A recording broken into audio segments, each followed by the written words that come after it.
call that a crisis. Tick-borne diseases, even if in a day you will lose 7,000 animals, according to the Act, that's not a crisis. Them is a crisis when certain diseases come. I think there is need to change that Act. We should look at the number of animals that are dying to call it a crisis. As I was calling, they say, oh, tick-borne diseases, it's not a crisis. We don't call that a crisis. Our laws don't allow that. So this is why even their reaction also leaves much to be desired when you are under pressure as a member of parliament receiving so many phone calls and you make follow-ups, you don't see any reaction. That's not very good. As members of parliament, we represent people. And when we phone to say, this is what's happened, it's a high time those who are in offices listen to us. If they can't listen, then they need something else. We talk to now enough workforce. We employed many medical doctors, about 11,000. For human beings, when they are sick, they go to the hospital. For animals like cows, when they are sick, it is a doctor going to where they are. That's the difference. And therefore, we need main workforce. Because if one doctor takes this direction, the whole Kalomo district with so many animals, he goes to one direction. Who goes to the other areas? But when human beings are sick, one doctor can attend to 700 people or 300 because they all come to where he is. But with animals, you go where they are sick. And this is why, as a government, we need to employ more veterinary doctors so that they can be plain, not only in terms of crisis, but when people are going there, needing them to pick them, they should be available. Then we'll be deemed as seriously investing in the livestock. We need a lot of things to do to make this ministry very effective. And I would like to thank Parliament, actually, to an area where we can raise a lot of money if we took it very, very seriously. Now, the vaccines as well. I do know in Chilanga, they make Newcastle, they make Chitongo vaccine, they make BQ from the laboratories. But when you go to see the equipment they're using, it leaves much to be desired. Just by looking at the eyes, they are using primitive equipment. In this digital era, there is need to invest more, not only in laboratories, but in the equipment the doctors are using.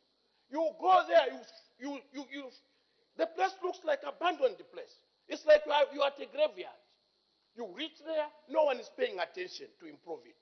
We need now to inject more money so that that laboratory, the main center, can be very effective and the speed can improve. You take blood, you have to wait for 2 weeks. Many animals are dying. The disease is not waiting. So where is the effectiveness now? And this is where we need to improve and make sure that the response is very effective. I have also another area where I would like to comment. You can move an animal from South Africa to Zambia, you don't have any problems. But we are told you cannot move an animal from Zambia to Eastern Province. Why? From 1964, because of the tick-borne disease that is Eastern Province is different from other provinces, all the veterinary doctors do is simply not to allow animals to move there. That, to me, is retrogressive. Yeah. When are they going to do the research to find out what would happen if animals from there met and come up with a remedy? All they are doing is to say, we don't allow. That's not fair.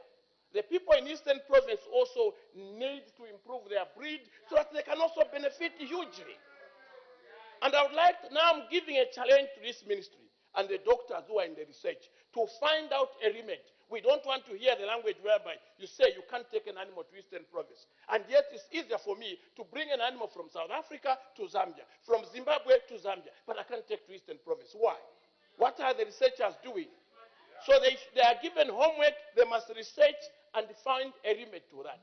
I think for me, really, this is an area where we have to be serious about.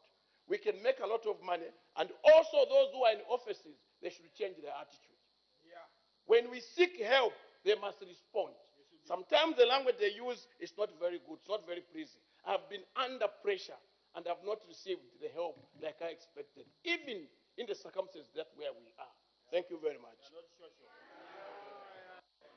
Thank you, the Honorable Member for Kanchivia.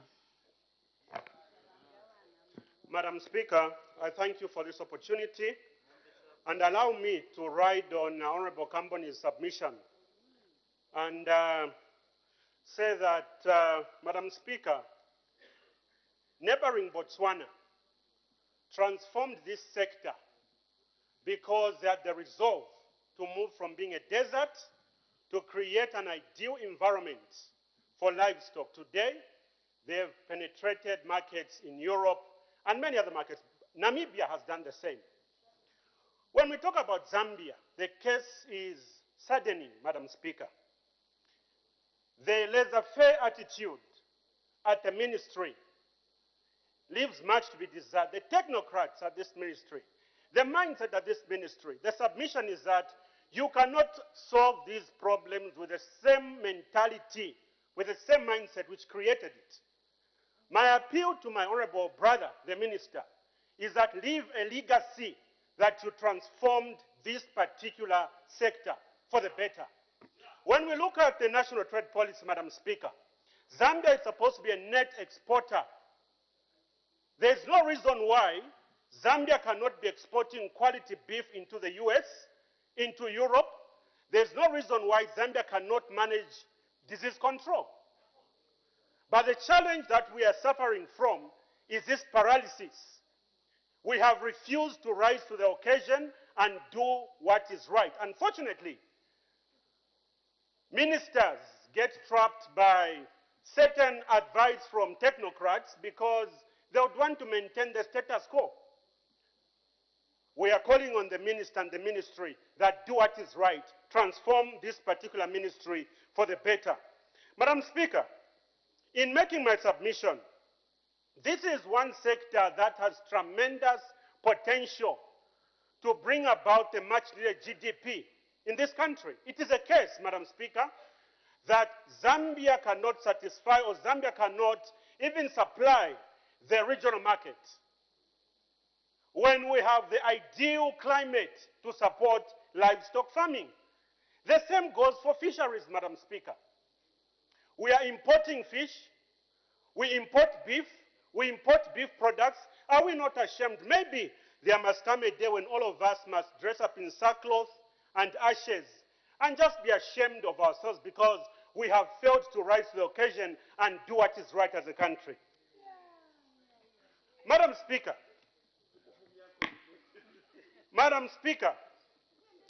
it is very important that as we do and as we seek to move forward, the question must be, what is it that we're doing to benchmark our process as a country, our progress as a country? I don't remember the last time I heard that the ministry has moved into Botswana to study the Botswanan model. Or they've gone to Namibia and study what Namibia did right. Or get to Mali, or get to Uganda and see what our colleagues did right. All we are being told today, Madam Speaker, is that the department needs additional funding. I beg to differ. What this department, what the ministry needs, a complete overhaul. You cannot put new wine in old wine skin. It will burst. The challenge is not resources. We've got the natural resources, we've got the pasture, the climate. Those are the resources we've got. The challenge we have is a mindset.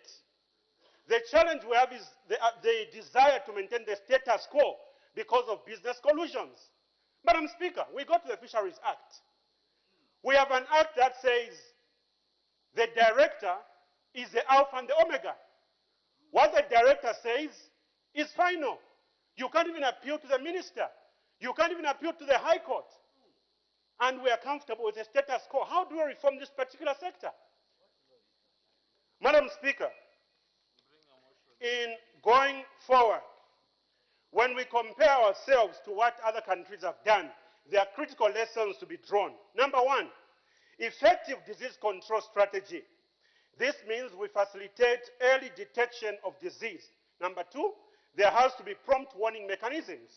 Number three, there has to be effective prevention of disease spread. And number four, effective and rapid responses to outbreaks. Madam Speaker, there's every need for us to grow this capacity in these departments by reforming these particular departments, in particular the department under discussion this afternoon. On page 31, the report talks about the animal information and traceability systems. Again, in the current status quo, this system will not serve the purpose. It calls for us to change the status quo. Honorable Minister, this is a clarion call that you have to reorganize your team if we are going to deliver and get the best dividends from this particular sector. Madam Speaker, the involvement of the farmers themselves. Today you come to Kanchibia, you find livestock farmers. When there's an outbreak, they don't even know where to go because the extension officers don't even have a bicycle. And sometimes they don't even have medication, the vaccines are not there. So we are now forced to start thinking traditional, indigenous practice of managing disease outbreaks. In this day and age, Honorable Minister, there's need for us to strengthen farmer outreach strategies aimed at enhancing farmer awareness, participation and cooperation, not just at the very beginning, but throughout the whole process. And then we need to widen vaccination coverage. The need for us, Honorable Minister, and this particular department, the ministry, to carry out periodic animal census. From where I stand, the last animal census was carried out in the year 2018. And unless there's been another national census which has been carried out. Now, if we cannot take stock, then we are still playing ping pong with a very critical ministry. Madam Speaker, with those few remarks, allow me to make a clarion call that what the ministry needs as priority is not additional funding. What the ministry needs, what the department needs, is a complete overhaul, a change of mindset. Then we can talk about putting more resources. We cannot put new wine in old wineskin. Madam Speaker, I submit. Thank you very much.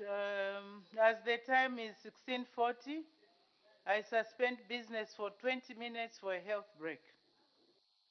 Good afternoon. Thank you for tuning in to Parliament Television. Business will resume at 17 hours, and the House considering the report of the Committee on Agriculture, Lands and Natural Resources, and we just saw the Kanchiwia lawmaker actually summing up his debate right here on the floor of the House. Just a quick recap of business that has been considered on the floor of the House. In case you missed out, Madam Speaker did make an announcement. She did inform the House that in the absence of her Honour the Vice President, who is attending to other business, Defence Minister Honourable Ambrose Lukuma has been appointed acting leader of government business until further notice. Madam Speaker did make a ruling. That's a ruling by the Honourable Madam Speaker on the point of order raised on Wednesday, the 14th of June 2023 by Mr. M. Kafwaya, Member of Parliament for Lunte constituency, against Honourable C. Milupi, Acting Minister of Finance and National Planning, for allegedly not laying the deposit slip for the 65 million kwacha seized from Ms. Margaret Chisela Musonda by the Anti-Corruption Commission on the table of the House. And of course the House did consider one question for oral answer under Standing Order number 74. Just now we take a break. To stay tuned right here on Parliament Television.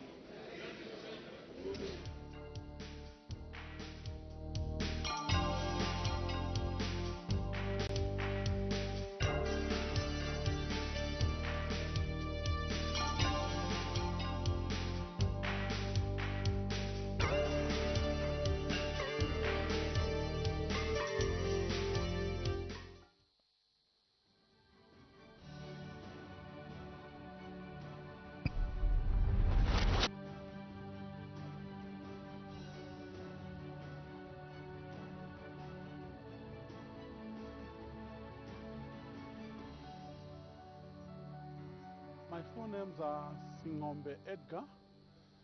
I'm 53 this year. Of course, married to a beautiful lady, Esther Singombe Mabua, and I'm the fourth born of, I mean the second born. We are four.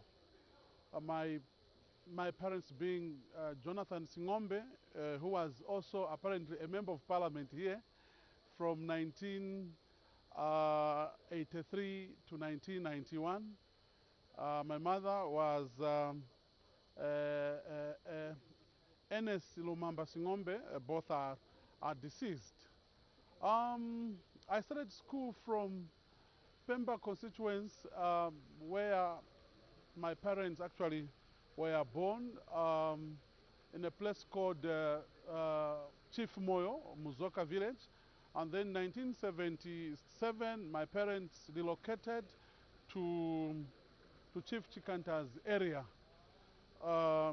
in Kalomo district. I have five daughters.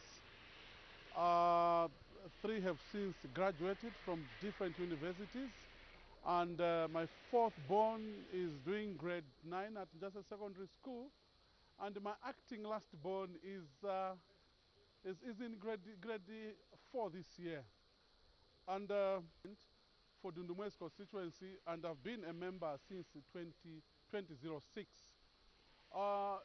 You also wish to know that after my grade 12 from Kalomo Secondary School, I got married immediately. I didn't want to go to any college because I thought the best way to look after my mother then, who was by herself, was for me to find a spouse who would sit with her. So I got married in 1994.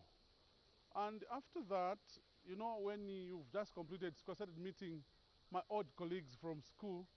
At one point, 1995, I decided to go to college because I just had that desire. So I left my wife with mom in the village, then went to Lilai Training College in 1997, after which I was posted to Copperbelt as an immigration officer. In Lilai, I did police training and immigration training at the same time, but I majored in immigration courses. Then after my graduation from Lilai, then I went to Copperbelt at Kitwe office, where I was involved in a lot of assignments. And then later on, because at that time, you know, when I wedded my wife, she had only gone up to grade 9.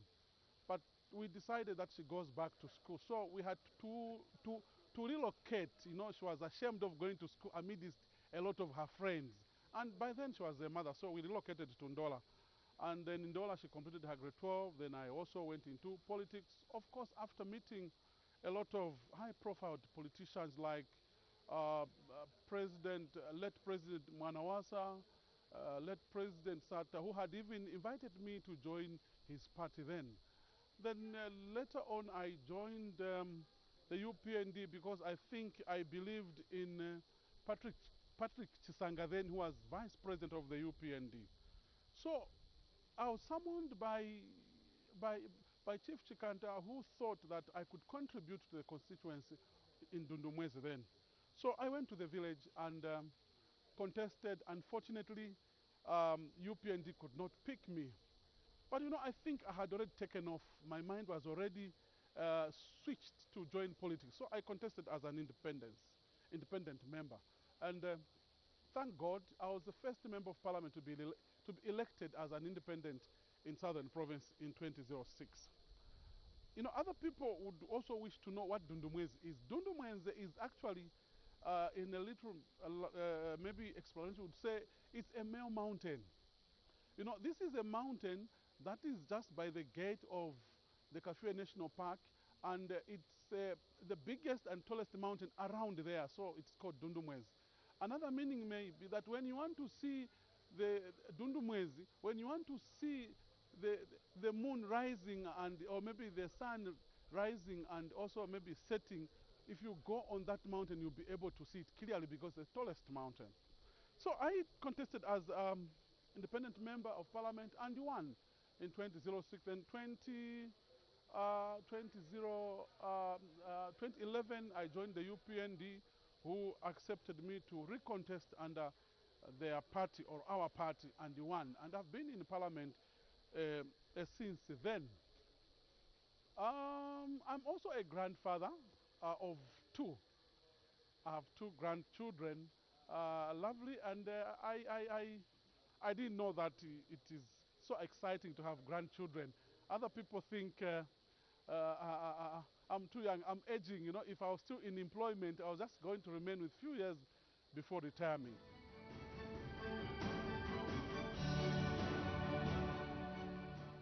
My constituency is strict. On the southern, we have Kalomo Central. No, by the way, Kalomo district has two constituencies. That is Kalomo Central and also Dundumwezi constituency. So on the southern part of Dundumwezi, we have Kalomo Central. On the southwest, we have Katombora constituency. And the entire western part is actually the Kafue National Park. On the eastern side, I'm sharing with the Mbabala constituency, and our boundary is actually Munyeke River. And then on the east of northern, we have Namwala, and on the northern side, we have Itezi. So we are about 70 kilometers away from our district town, which is Kalomo, and going by the 2010 population or census, Dundumwezi at that time stood at 80,000. And I'm sure by now we are over plus minus 100,000 in terms of population.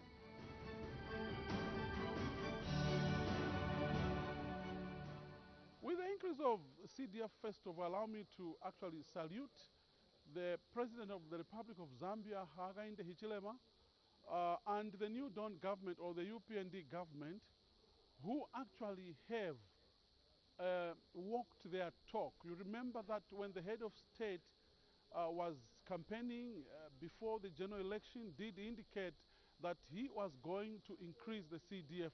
And indeed, the CDF increased from 1.6 to 25.8 and 28.3 respectively. You know, this increase is unprecedented. If you are to count how much money PF was supposed to allocate to CDF per constituency during their term, it was supposed to be 16 million for 10 years. And here's a man and his government who increases that amount to 28 million. So this actually has assisted us in terms of fulfilling the agenda for the New Dawn government. We are now for the first time able to construct schools and finish them with a single funding. We are able now to construct health centers. We are able to construct dams. Just this year, we are constructing a dam from CDF at Mubanga. We are also upgrading certain secondary schools that are supposed to be primary into secondary schools so that we can ensure that children are educated within the constituency. The free education has come, it has come with a lot of challenges that actually has made us to start addressing almost immediately. We are also constructing dormitories for our girls. We want our girls to be protected. We want to ensure that children go to school. In the past, we had a situation where a number of our children were married off. Look at this. Here's a grade 7 child who fails to make it into grade 8, maybe at the age of 14. And then the police does not allow this child or this girl child to go back to school the following year because of certain, rules and regulations within the Ministry of Education. Where does this child go?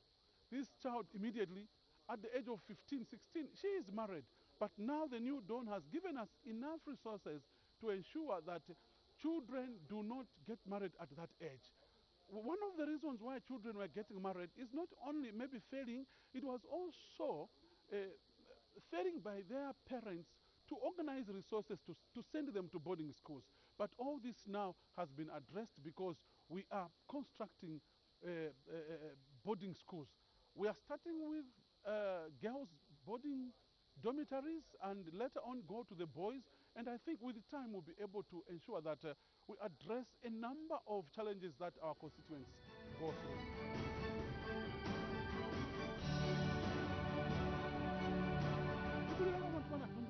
Kwakuti tuyanda kuti tulilele. I think we want to be a district. Chochi ntumapati I think chobalangira ino ku New Dawn kamba kwamba te enhulumende yazikwa hakutupa mali manji. So ayamalaya tukohakwa avereha kubona kwamba kuti district yeso aswebo nabo yokuita kuti ngudundu mwezi district. I think ibantu bakudundu mwezi ngabakomana bahanda kutedi babe akulibereka because you know kukalomo kusenta nkulahu. You see, now we've been given imali manji, ture magreda, ture equipment. We are going to maintain our own roads. So hindu hinji, how to handle hakutu kwa hili have you administratively. But kwamba masimpe at the pace what we have endera trago haguli beregera milimo iminja anji yesu. So equipment this year tulaula hurumende through CDF twagaula moto galawa wa CDF tukaya kuchita monitor kwa maana alimu moto ya police tulilanga surely what else. Twandavyo igulelwa uhurumende ya yupendi because what they are doing is quite good. Haba botela abantu bandavyo uti technical issues gaba abantu babatiani ebabagwaha mbuli ku livestock twandava kuti bantu abavole munsi we want a district hospital as we are fighting for our own status here district and many more things that goes with the district status. Ndalumba maningi.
welcome back. Business resumes in a minute's time, and just before the break, the House was considering a report of the Committee on Agriculture, Lands and Natural Resources, and we also expect resumption of debate on the Zambian delegation to the 13th Ordinary Session of the Plenary Assembly of the Forum for Parliaments of the Member States of the International Conference on the Great Lakes region.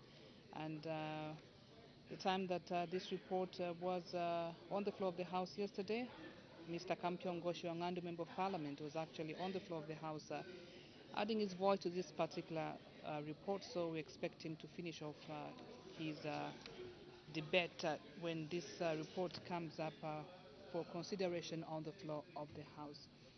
And earlier in the afternoon, we did see Engineer Mabenga, who is the chairperson of the Committee on Media, Information and Communication Technologies, move a motion that this House to adopt the report of the Committee on Media, Information and Communication Technologies. Just now, we take you to the chamber.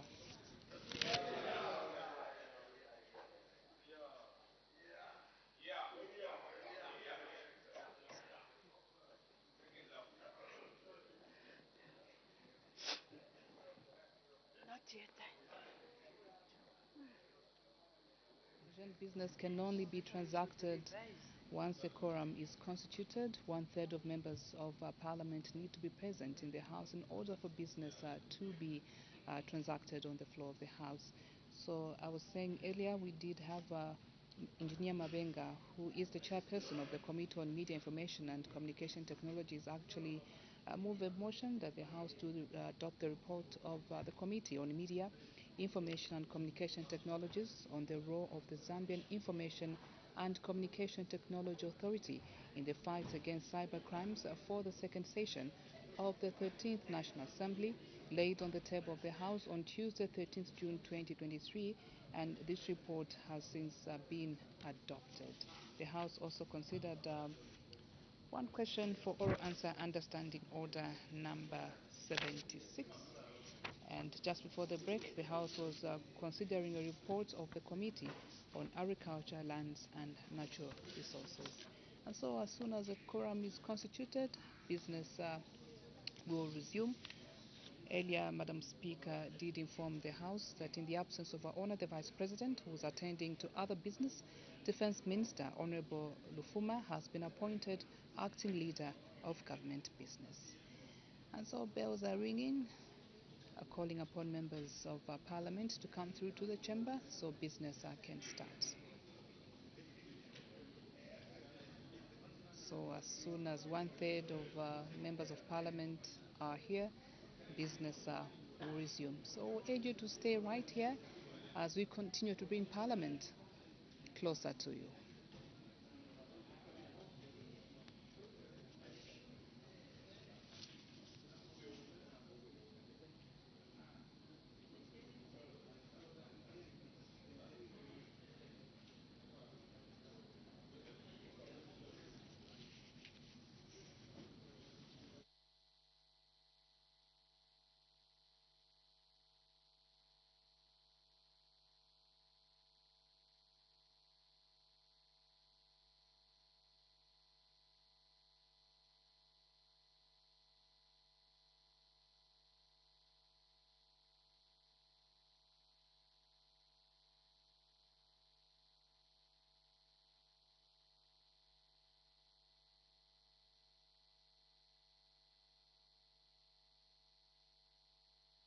Of the Plenary Assembly of the Forum of Parliaments of the Member States of the International Conference on the Great Lakes region.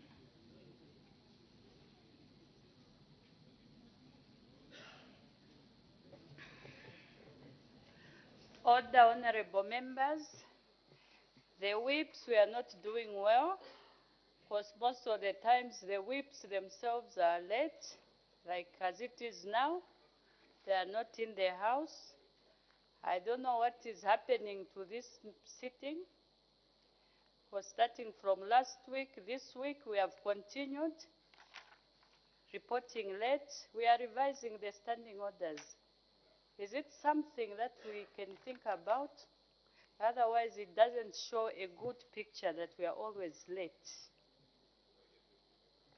Can the whips please do their work from both sides, although they are not here? Thank you.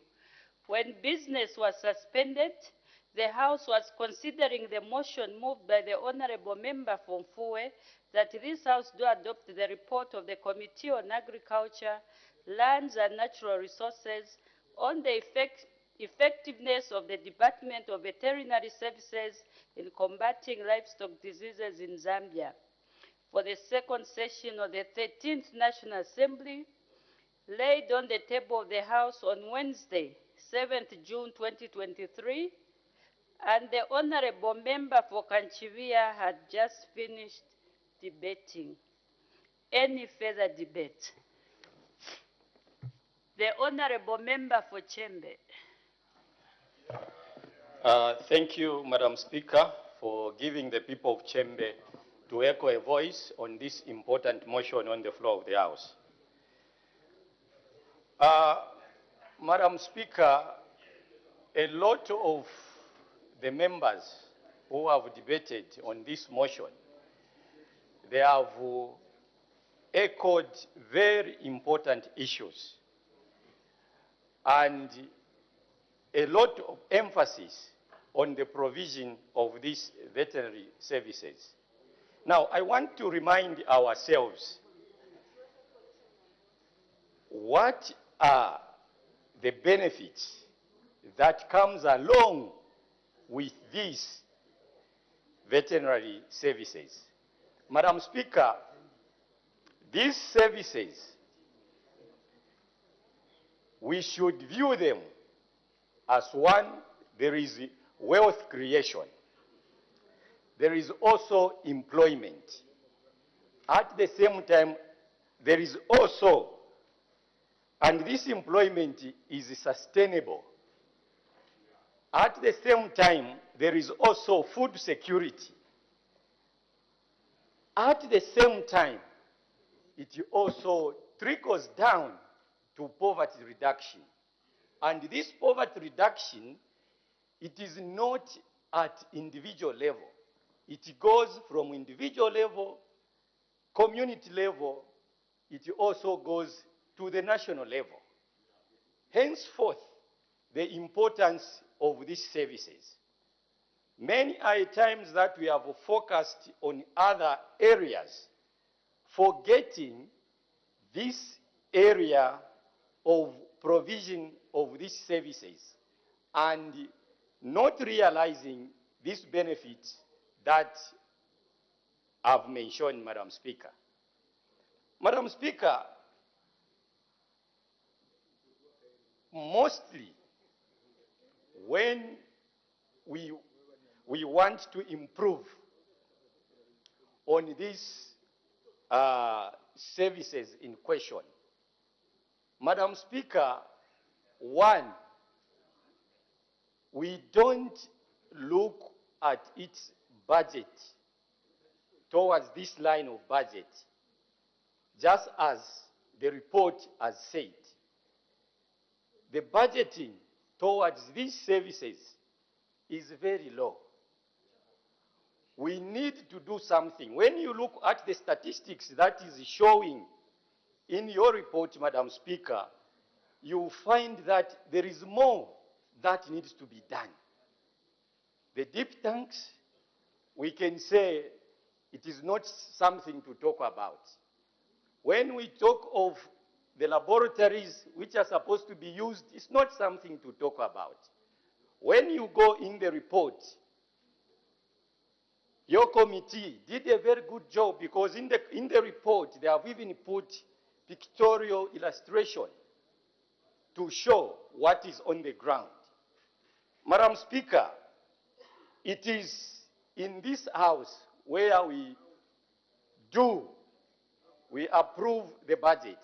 It is important that we increase this budget line. Madam Speaker, the other issue which your report has talked of is about the staff levels, that is human resource, which is critical. Just like the way my elder brother Camboni debated to say the staff is very low, and we have concentrated more on extension services. Yes, it's good to have extension services, but we haven't utilized enough our School of Veterinary at the University of Zambia. Most of the students who are graduating from there as veterinary doctors, the numbers are so low. Why don't we utilize that school in full capacity by making sure that we enroll a deliberate policy using our bursaries? We enroll enough veterinary doctors towards these services. He illustrated, my brother, to say, in these services, it is the doctor that follows the patient, not the other way. But we have not done well in this area. Hence these lapses. Madam Speaker, Madam Speaker, Madam Speaker, Madam Speaker, you find that if we improve on our staff,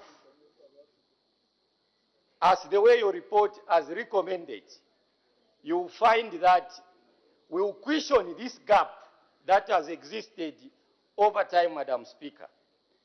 In terms of infrastructure, it is very difficult even to recognize which is the offices for our officers. Even the labs, these labs are supposed to be decentralized. Even my people in Chembe, they want to start keeping these animals, but they can't because of lack of these services. How do you start when you don't have these services? So I'll urge the minister, we have got very good wetlands there in Chembe, but we don't have these services. How do I even stand telling my people to say venture in livestock when there are no these services? So it is prudent that we improve on this aspect, Madam Speaker. Madam Speaker, it has even led now to draw a line. You find that there are only certain areas who are able to sustain this livestock, but other areas, it is very difficult. Even transporting, it is also a problem. Madam Speaker, Madam Speaker, it is just prudent that we look into these issues. Lastly, Madam Speaker, it is important that human health and animal health should start moving in tandem. The way we are doing in the health sector to do with human, we also look into the aspect of animals because of the benefits that we can accrue as a nation. Madam Speaker, with those few words, I support the report. Thank you, Madam Speaker. Thank you. The Honorable Member for Nyimba. Thank you, Madam Speaker. Madam Speaker, let me thank the mover and the seconder of the motion for the job well done. And Madam Speaker, let me also thank you for giving me this opportunity, because this is the topic, or this is the motion I've been waiting for, so that we can add up few words. Let me also thank Honorable Cambon for the well-delivered speech to this Parliament. And let me adopt his words as mine. Madam Speaker, this is a ministry where everything is inadequate. Inadequate laboratories, testing facilities, inadequate infrastructure for disease control management, illegal movement of livestock, inadequate outreach programs for farmers, resulting in lack of cooperation from farmers. Madam Speaker, if you look at this, all these things, it's a problem which we need to sort out. Now, when you look at the issue which was brought in by Honorable Kamgon, this is what I want to talk about, Madam Speaker. In this country, it's good I've been speaking to the minister. In this country, it's the only country where a disease in Lusaka broke out. It will break out in Central Province. It's going to break out in Southern Province. They will deal with the diseases, and they will still export, they will still sell the animals. Madam Speaker, from... The Honorable Member for Lugansenshi, you are disturbing the chair. You are not supposed to pass in between. Please, next time. Honorable Member for Nyimba, you may continue. Madam Speaker, from 1964,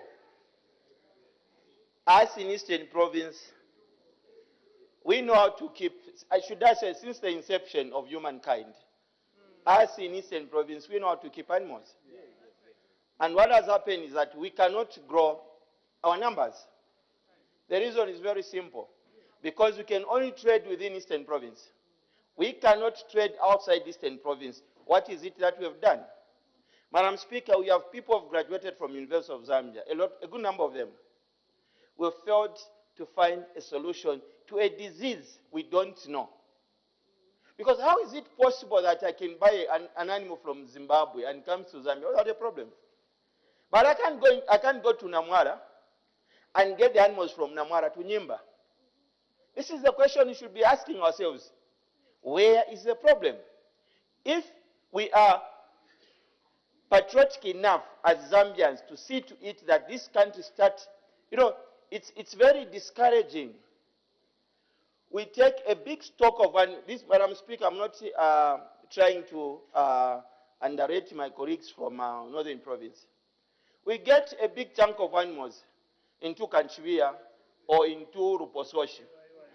These people, they will buy those animals. They cannot keep the animals. We cannot take the same stock into Eastern Province. So this is where, truthfully speaking, I'm not even joking. Truthfully speaking, what are we doing about this?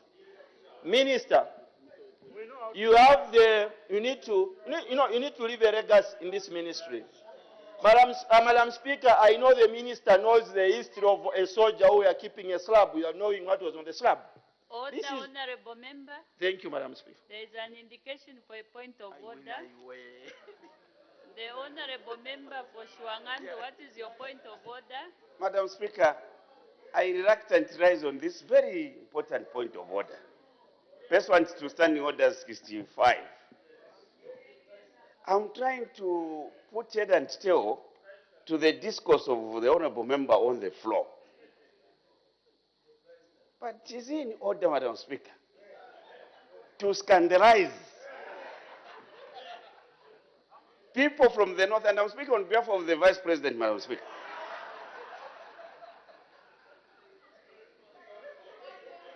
We have Umbesuma Breeding Center where we are having animals, bred so that the people of Northern Province can be looking after animals.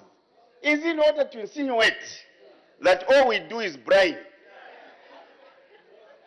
when he has not even shared any of his animals with any one of us? I seek your serious ruling, Madam Speaker. Thank you so much. I'm sure that was on the lighter note. Unless if he joined the braying in Northern Province at some point, but I'm sure he was just, he wanted to make the people in the house smile. The Honorable Member for Nyimba, please continue. Thank you, Madam Speaker. Madam Speaker, we have another problem, which is inadequate infrastructure for disease control. Madam Speaker, this is a ministry where you construct a deep tank, you cannot use it. Minister, I'll give you a very practical example of a well-done deep tank in Nyemba. It has never worked. It has never been commissioned. Now it's a church. Why? Because the ministry, the officers we have, not in fact the doctor at the district level in this ministry, Madam Speaker, he is a superman. The man works, but he's got no support from the hierarchy. The man works, you give him the vehicle, he'll go and attend to the problem. He'll go 100 kilometers from the CBD. Go and attend the problem, he'll bring the answers for you.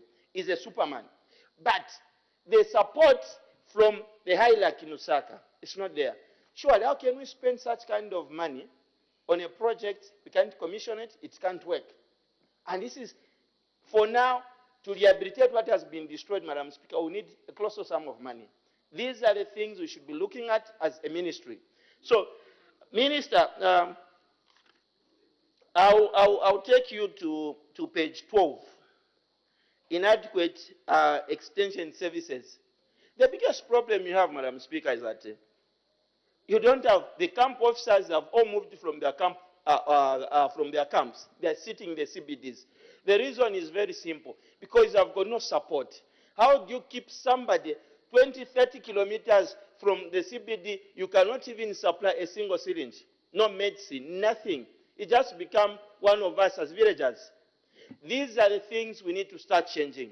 Madam Speaker, this is the industry with good money. This is the industry where we can make a fortune out of it. Madam Speaker, everyone here can be rich from this industry. Very few, those who cannot, those naturally who cannot keep animals. I know it's difficult if you cannot. But for us who keep animals, it's very possible, Madam Speaker, that everyone can make a fortune out of animals.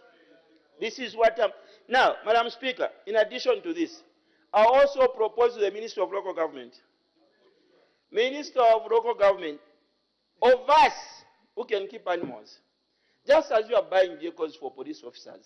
I know this, you don't talk away on some of the parliamentarians. As much as you are buying police officers, ambulance, CDF vehicle, we can also do one for veterinary services. Because this is business. These are the people who are going to work on now, who are going to help us. Madam Speaker, as CDF, we have even submitted, we are submitting now to the Ministry of Local Government that we can have sprayers, because we might not have money to do the deep tanks, so that at least we can protect our animals. Now, the biggest problem we have, Minister, the question you have, why can't we bring in animals from Nyemba, Eastern Province, into Lusaka? But it's easier for Lusaka to wipe out all the pigs, bringing the new breed, develop that breed, and export it back to Eastern Province. When we can't do it, why? This is the thing we should understand, Minister, that make a rigor so that in the next 6 months we can export. Madam Speaker, we've given 20 youths who are going to be keeping pigs. We are going to, the GPD for Nyemba can support that production. So we need to export those into Lusaka. Thank you so much, Madam Speaker. Thank you. The Honorable Member from Babala.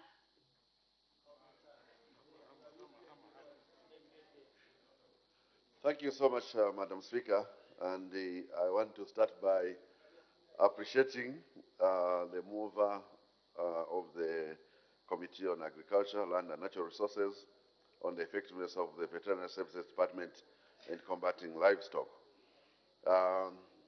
Madam Speaker, for us in Mbabala, when others see T-bone here in Lusaka, as we see our insurance, we see our economic value and our social safeguard for our lives.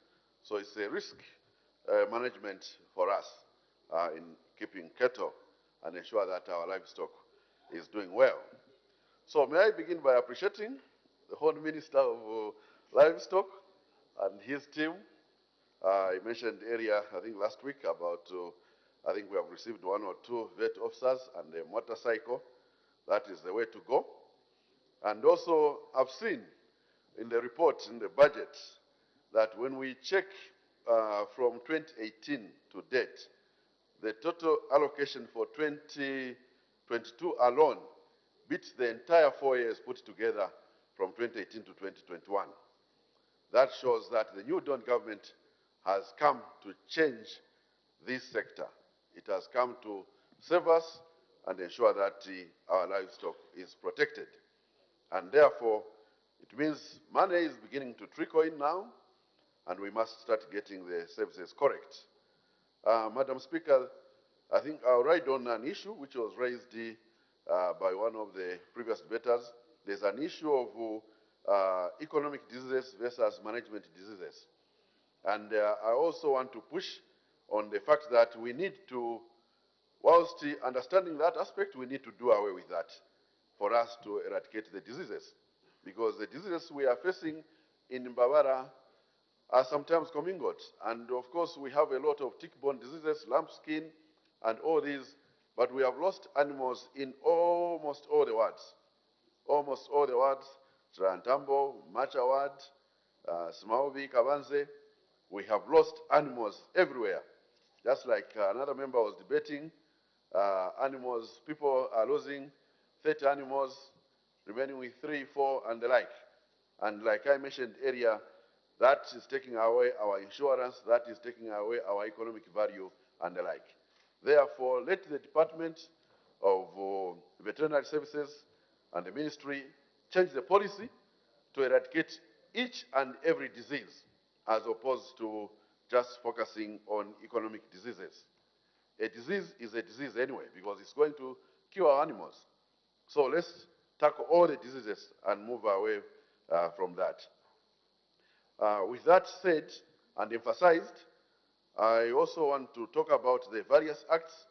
I saw that the various pieces of legislation have got lacunas that must be dealt with. The Animal Health Act number 27 of 2010 lacks on regulations to enforce stock movement control. There is lack of interpretation of the law in that area. The Veterinary Act number 45 of 2010 also is not functional in terms of regulations. And we still have problems on the Animal Identification Act number 28 of 2010. Therefore, these need to be reworked and brought to this House so much that we can close the gaps and begin to offer quality services. The issues of staffing, indeed, these are the issues that are affecting our people. Just the other week, I was in Narube area of my constituency, Chirandabo ward. They don't have an extension officer. In Mutanga ward, there is no extension officer.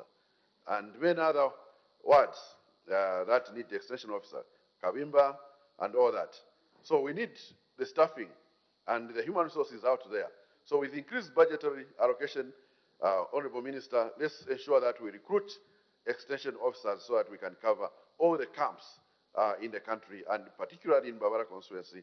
These are essential people who must live in the camp so that they are accessible to our people. Our people must access them at whatever time when they need to talk to them.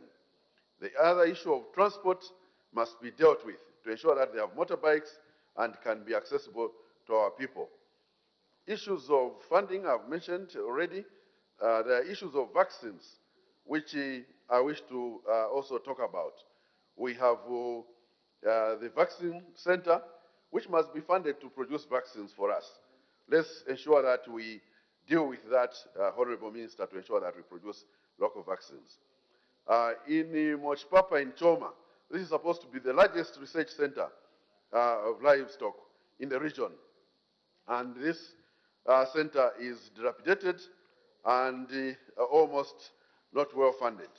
Honorable Minister, we wish to call for revamping of Mochpapa Research Center to ensure that it continues with animal breeding and other programs that will boost our livestock. Similarly, we had the Chitongo Livestock Center on the Choma Namwara Road. We want to call for support to the Chitongo Center so that it can help us control Sensefly. Sensefly from Namwara, where we have got a game park, reaches us people in Mbabara. And it's common it's common to be bitten by fly when you are heading cattle. I was once a victim when heading cattle in my village. And so we want to ensure that this Chitongo Livestock and fly Center is dealt with.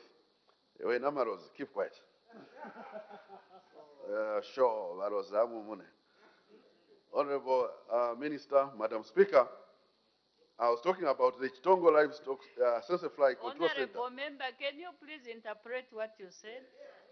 Honorable Madam Speaker, I was just telling my brothers to keep quiet so that we can inject them properly with the against fly. Thank you, Madam Speaker. Therefore, also the vast camps, Honorable Minister, can you please demarcate the camps? Some of them are too large. We need them to be more effective, much smaller, so that it's easier to reach all the farmers. The issue of deep tanks is alarming, Madam Speaker. When we check Southern Province, 192 deep tanks not functional, against 106 that are functional. This is alarming. We know we need to go back to the old strategy of ensuring that we have deep tanks everywhere that are functional. Even deep sprays, because deep sprays also can be mobile. So maybe, Honorable Minister, can we invest in deep sprays? Because these are mobile. We can move them around Marindi, we can move them around Rugwaro, we can move them Karindi. You know, if we put one, you move them around, then all the farmers will benefit. Those are some of the strategies we should put. And also invest in ZIA. We want to take some of our children for CDF learning at ZIA to learn animal husbandry. Please, can you work on that college so that it can offer skills in animal husbandry to our children who want to do CDF skills there? That will be a game changer for us to have many more equipped youths in our communities. For us in Mbabara, this will be a game changer if we can have as many children as possible learning at ZIA, understanding animal husbandry, and coming back to help in the communities, because they can also be businessmen and women in the community, supporting our farmers in looking after cattle. Madam Speaker, I think these are some of the issues that I wish to add in support of this report. I thank you. Thank you. The last member to debate, the Honorable Member for Dundumwezi. I thank you very much, Madam Speaker, for giving me this opportunity to debate on the report on the floor. Madam Speaker, I want to state that indeed livestock is a very, very important sector, and if we harness it, you will find that it will drive a lot of people from poverty into type of life where they can start living a better life. Madam Speaker, today a steer in Dundumwezi is costing about 10,000 kwacha. And this is why we say we need to look after livestock very well. I want to inform you, Madam Speaker, that in Dundumwezi, we are almost living without livestock officers. Dundumwezi has got 8 wards. Out of 8, we only have 2 centers. And this is not helping. Madam Speaker, we still have people who still castrate their animals using badizo. And a badizo, it's an olden way of castrating animals. Why? The reason is very simple, because we do not have these officers in our rural areas. We still have, Madam Speaker, people who are actually dehorning their livestock using maybe, hot bars. And in some instances, actually, animals die because of a way of, the way they dehorn. In this era and time, we have a better way of dehorning animals. And because these livestock officers are not there, people are not given the modern technology of looking after livestock. Yes, we have a number of deep tanks, but when you check the way they dip or the way they do the mix, Madam Speaker, deep is a very heavy chemical. If you just pour it in a deep tank, it will just go to the bottom. And a lot of people will think actually they have put the chemical there. They'll be dipping their animals, and this dip will not be effective. So, Honorable Minister, what we want is let your livestock officers be closer to their farmers. And most of them actually have also deserted their constituencies. Some of them live in towns. So you discover that even when you want to go and see them, in most instances, they're not there. Why is it that, Minister, if you look at disease prevalence along the line of maybe with the commercial farmers, you will rarely hear that those along the line of rail losing their animals. Normally, the people who are suffering are those who are just starting. And we need to ensure that, Honorable Minister, we employ more veterinary officers. Secondly, we have about 4 million goats in this country, Madam Speaker. Just to help my friends from Northwestern who are keeping the goats, they haven't ventured into cattle like my big brother, Honorable Ufuma, is still keeping goats at that age. Madam Speaker, I want to advise the minister. Please don't involve the minister in your debate. Much obliged, Madam Speaker. I want to advise the minister that why is it that even when we have 4 million goats in Zambia, how many deep tanks do we have for goats? If you came to Dundumwezi, you will not find, your friend never left any deep tank for goats. And I want you, Minister, to ensure that you come up with a policy to ensure that small livestock are also provided for in terms of dipping. You can be dipping your cattle as long as you don't dip your goats. Definitely you will not eradicate the ticks. And these ticks are the ones actually that are killing our animals. So, Honorable Minister, can we start constructing deep tanks for small livestock? The only thing that I want to praise my colleagues on the other side is to ensure is that where they started the system of decentralizing brand marks and you actualized it. I think that is a plus on you, Honorable Minister. These brand marks became so expensive in that a person from Kalabo would travel all the way from Kalabo, Madam Speaker, to Lusaka just to come and apply a brand mark which was costing 2 kwacha then. So I think, Honorable Minister, you are on the right trajectory. Number 2, when asking people to go and construct deep tanks, please don't just pick up any builder. I've heard that there are deep tanks in Nyimba. It's true. They built, you see, I can't even describe them. You can drive through using your Land Cruiser. Yes. Yes. And a deep tank, Madam Speaker, is supposed to be about maybe, if it's so big, maybe 120, 130 meters. Not a deep tank which is about 3 meters. What animal do you want to dip? So these deep tanks, actually, they wasted a lot of government resources. So, Honorable Minister, please, can you ensure that you redemarcate these camps? Can we ensure that the officers are given transport? In some cases, they have transport, but they have no fuel. So, Honorable Minister, it's my request that you look at that aspect of redemarcating and ensuring that small-scale farmers like my colleagues in Northwestern Province have deep tanks for small livestock like goats. Madam Speaker, I thank you. Thank you. The Honorable Minister of Fisheries and Livestock. Thank you very much, Madam Speaker, for this opportunity to respond to the committee observation and recommendations on the effectiveness of the Department of Veterinary Services in combating livestock diseases in this country. Madam Speaker,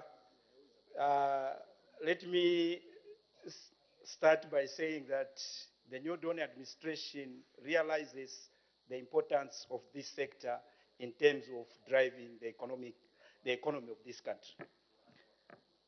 Madam Speaker, I want to appreciate some of the observations and recommendations that have been made, and indeed, I want to acknowledge that the low funding levels the Department of Veterinary Service have been receiving compared to the requirements for effective and efficient livestock disease control. I would like to highlight, Madam Speaker, that we really acknowledge the concern and we accept the recommendation that the funding must be increased. But I want also to state that, Madam Speaker, by this report, that the funding to this important sector has remarkably improved compared to what it was 2 years ago. The new Dawn administration, Madam Speaker, when it assumed office, commenced taking steps to improve funding and the operations of this important department. I'm sure most of my colleagues in this August House can attest to the fact that the veterinary service department, it's not the way it was 2 years ago. There's some improvement in some areas. Madam Speaker, I want also to state that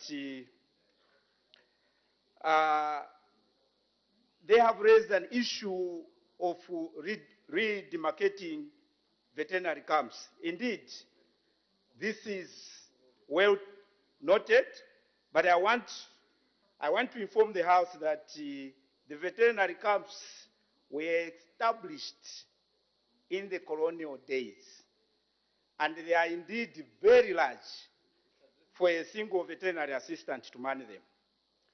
Now, to reduce the size of these camps, my ministry, Madam Speaker, has redemarcated them, and the Management Development Division of the Cabinet approved these redemarcations, and all what we are waiting now is the Treasury Authority for us to start employing the new veterinary assistants in this submission.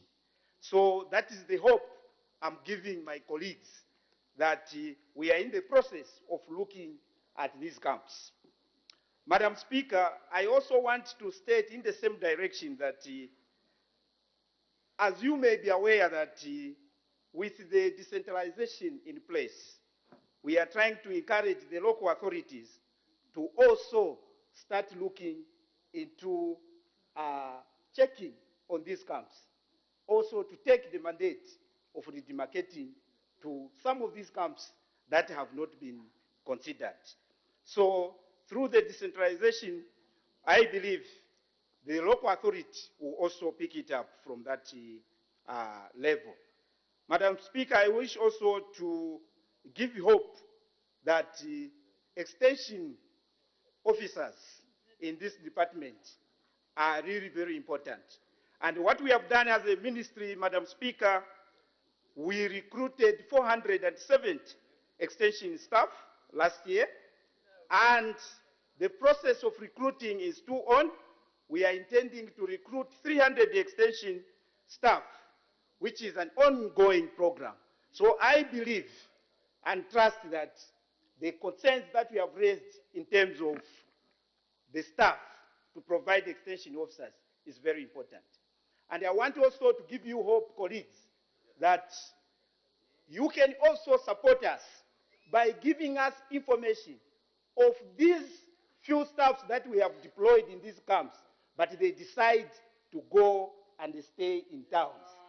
If you can help us by coordinating such kind of information, we are in the right trajectory to correct good things that can help this industry to move. Madam Speaker, also on the issues of laboratories, I want to state that under the PF regime, Madam Speaker, the Ministry of Fisheries and Livestock embarked on the construction of 7 regional laboratories. And this is one of the projects that we have found that it was really a disaster. Yes. And Madam Speaker, we have inherited these projects which were a disaster. And we have decided as New Dawn administration to start completing these projects so that our farmers, like they have stated that it is really very difficult to get the samples to Lusaka. So our aim is to decentralize, to make sure that in all our regions, we have got these laboratories. And as I'm saying, Madam Speaker, we have already started operationalizing the laboratories in Choma, Mongu, and Chipata. So we are in process to make sure that the Department of Veterinary Services is decentralized to our places. Madam Speaker, also they raised an issue of issues of deep tanks. Madam Speaker, issues of deep tanks are very important, especially where management diseases are concerned. And I want to state to colleagues that while we appreciate your proposals that we have to relook at the policy, but currently there are diseases that are under management level, where it comes for a farmer to take the responsibility. Such disease, it is a farmer's responsibility to look into such diseases. Not until we review and look at the new policies to amend. But I want also to tell my colleagues, Madam Speaker, that some of these issues, they failed in the past because the government could not have the capacity to facilitate such kind of programs. Also, Madam Speaker, there's an issue of enhancing animal identification and traceability system. Madam Speaker, my ministry has been working on this developmental program of animal identification and traceability system. I am pleased to inform this August House that the system is now developed and ready for rolling out. However, there are a number of matters that need to be undertaken before this can be implemented. So I want to assure my colleagues that animal identification and traceability system is a work in process, and we are enhancing to make sure that those issues that we have mentioned, the policy issues of 2018, Honorable Member, you have mentioned, we are relooking to the policy framework to make sure that we bring amendments to the old Act. Madam Speaker, I also want to state on the issues of transport. Madam Speaker, issues to do with transport, we have done our best. From the time we took over, Madam Speaker, we have purchased 332 motorcycles, and we have, for our extension officers, and also, Madam Speaker, we have purchased 10 motor vehicles that we have already distributed to all our provincial centers. And Madam Speaker, we are in the process of purchasing 600 motorcycles to support our extension officers. And also, Madam Speaker, I want to give hope to my colleagues so that they can help us even to inform our farmers that we have also purchased 80 motor vehicles which are going to be distributed to the district to support our our staff. Madam Speaker, I also want to state that Honorable Minister, please wind up. thank you very much, Madam Speaker. On the issue to do with the market, Madam Speaker, we are in the process to make sure that disease control in this country, we are graded on the required standards, so that our farmers are able to trade freely to where they feel they can trade their product from livestock. And the issues of moving animals from one province to another is an issue that we are going to look at. Madam Speaker, as I finish, Madam Speaker. No, Honorable. Yes, Madam Speaker. What I can just assure the House is that all your concerns that you have raised, all the concerns that have been raised in your report, we are going to take them seriously and improve from where they are to a better standard. Thank you. Thank you. The Honorable Member from Fuwe, please wind up debate.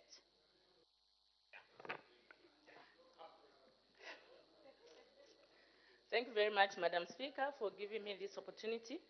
I would like to sincerely thank all the members of Parliament that have debated on the report and that have supported the report.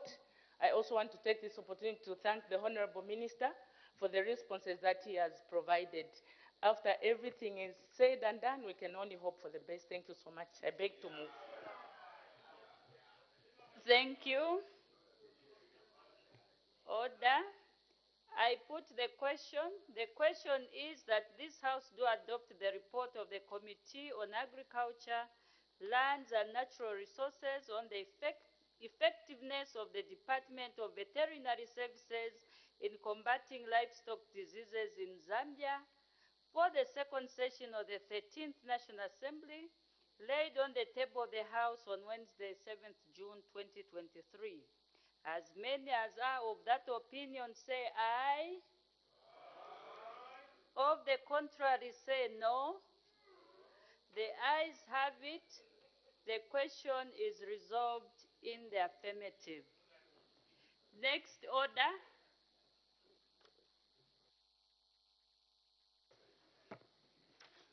Report of the Zambian delegation to the 13th Ordinary Session of the Plenary Assembly of the Forum of Parliaments of the Member States of the International Conference on the Great Lakes Region. Motion of 14th June 2023. Resumption of debate.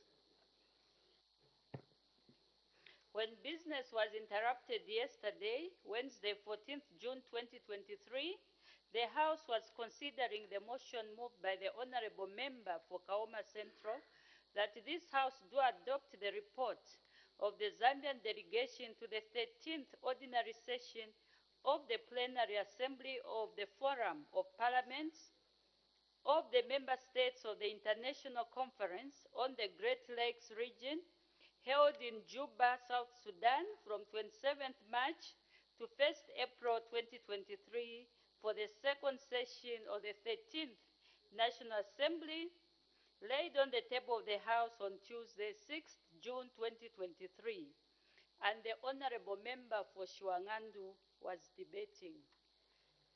May the Honorable Member continue? Thank you so much, Madam Speaker, for giving me this opportunity to conclude my debate. But before I do, with your indulgence, Madam Speaker, just permit me to press it on record that we, as your whips, don't take pleasure in seeing the delay in forming of a quorum. But on behalf of my colleagues, the whips, we normally come last to ensure that the quorum is first formed before we can get into the chamber. So we shall continue ensuring that we get to start on time. Well noted. Thank you, Madam Speaker. Madam Speaker, yesterday I was just congratulating our colleagues, the delegates that attended this international conference, the plenary conference of the International Conference on the Great Lakes Region in Juba, who were elected to different positions, including the mover of the motion. As we congratulate the Madam Speaker, we must deliberately find a way of capacitating them, because the Forum of Parliamentarians, Madam Speaker, is recognized in the structures of the conference. But we haven't seen more of their involvement in the conflict resolution mechanism of the conference. And to participate in conflict resolution, Madam Speaker, does not only take wisdom, it takes a bit of capacity building. So we would want to showcase something as hosts, and as we congratulate you, Madam Speaker, as you'll be chairing the 14th plenary session next year, we would want to showcase something. How do we do that? By deliberately setting aside some resources which should be channeled to capacitating our colleagues. There are just a few of them as a delegation, so that they can participate in some of these conflict management programs effectively. I know that, for example, under SADC, we as Zambia are now chairing for the second time the Defense and Security Committee, which is at the center stage of managing conflicts and elections in the region. But you have seen the instability in the Great Lakes. It requires concerted efforts. And like I was saying yesterday, parliamentarians are at the apex of democracy. And most of the conflicts that we deal with are to do with elections, leadership. And that's why it was regrettable that this conference was being held at a backdrop of escalated tensions in the Sudan Republic and also unsettled conflicts within the South Sudan. So going forward, Madam Speaker, we must not just have a presence. Yes, we send delegates, but these delegates who just go to participate in preliminary sessions and there's nothing beyond, doesn't add up value. So we have got a privilege now as hosts of the 14th plenary session. We want to see that as you are handing over the chairmanship, there is some deliverables to put on the table of having participated in some of these conflicts and results being shown. And the most important thing, Madam Speaker, is that as you capacitate your members of the delegation, they must go with peace of mind, because you can't participate in peace resolutions when you're at conflict yourself. And so we are encouraging our colleagues who have been elected to various positions of the committees under this conference to be proactive. And they represent us, because when they're doing this work, it's not about them. It's about this institution they represent, which is the National Assembly of Zambia. And Zambia has been known as a beacon of peace in the SADC region. So let's go a step further and showcase what we're able to do in contributing to peace. Because anything that happens in the Great Lakes region, Madam Speaker, affects us directly and indirectly. We have been a host to so many people that have been uprooted from their homes as refugees for a number of years. And so we are praying that even as our neighboring DRC go into elections, Honorable Minister of Defense and your colleagues who form part of the Troika organ, we would want you to be proactive, because that's the most delicate task you are going to have. You are going to be in Zimbabwe, and so this is very critical, and we want you to be interacting with the delegation of the Great Lakes region, because DRC, as you see, they are part of the Great Lakes region, and they are also members of SADC. So please find a way of interfacing with our delegates and make sure that as they participate in these peace resolution efforts, they are well informed and they are well capacitated. Madam Speaker, it's not so much to ask. It won't be too much of a budget, but please let's see our colleagues participate effectively. I submit, Madam Speaker. Thank you. The Honorable Member for Feira. Thank you, Madam Speaker. Madam Speaker, I just want to add on a voice on the report. And, the report raises very, very pertinent issues.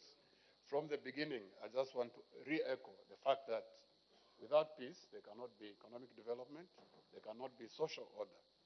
And therefore, it is important that this country continues to play the role that our forefathers from independence that have been playing to pacify the region and Africa as a whole.